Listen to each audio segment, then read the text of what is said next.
ഇസ്രായേലിന്റെ ദോഹയിൽ നടന്ന വ്യോമാക്രമണത്തിൽ ഹമാസിന്റെ 5 അംഗങ്ങൾ കൊല്ലപ്പെട്ടതായി സ്ഥിരീകരിച്ച് ഹമാസ് സമാധാന ചർച്ചകൾക്ക് നേതൃത്വം കൊടുക്കുന്നവർക്ക് നേരെയാണ് ആക്രമണമുണ്ടായതെന്നും ഹമാസ് നേതൃത്വം സുരക്ഷിതരാണെന്നും ഹമാസ് അവകാശപ്പെട്ടു.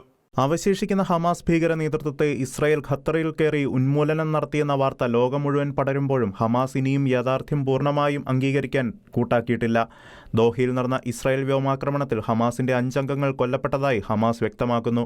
കൊല്ലപ്പെട്ടവരിൽ ഗാസയിലെ പ്രവാസി നേതാവ് ഖലീൽ അൽ ഹയ്യയുടെ മകൻ ഹുമാം അൽ ഹയ്യ ഉൾപ്പെടുന്നതായും ഹമാസ് പ്രസ്താവനയിൽ പറയുന്നു. ഹമാസ് പുറത്തിറക്കിയ ഔദ്യോഗിക പ്രസ്താവന പ്രകാരം കൊല്ലപ്പെട്ടവർ ഇവരാണ്: ഹമാസ് ഭീകര നേതാവ് ഖലീൽ അൽ ഹയ്യയുടെ ഓഫീസ് ഡയറക്ടർ ജിഹാദ് ലബാദ്, ഖലീൽ അൽ ഹയ്യയുടെ മകൻ ഹുമാം അൽ ഹയ, അബ്ദുള്ള അബ്ദുൽ വാഹിദ്, മോമൻ ഹസൂന, അഹമ്മദ് അൽ മംലൂക്ക് എന്നിവരാണ്. ഈ ആക്രമണം വെടിനിർത്തൽ ചർച്ചാ സംഘത്തിനെ ലക്ഷ്യമിട്ട വധശ്രമമായിരുന്നുവെന്നും പക്ഷേ അത് പരാജയപ്പെട്ടതായും ഹമാസ് അവകാശപ്പെടുന്നു. അതേസമയം ഹമാസിന്റെ രാഷ്ട്രീയ ബ്യൂറോ അംഗം സുഹൈൽ അൽ ഹിന്ദി അൽ ജസീറയോട് പറഞ്ഞത് സംഘടനയുടെ പ്രധാന നേതാക്കൾ ആക്രമണത്തിൽ നിന്ന് രക്ഷപ്പെട്ടു എന്നാണ്.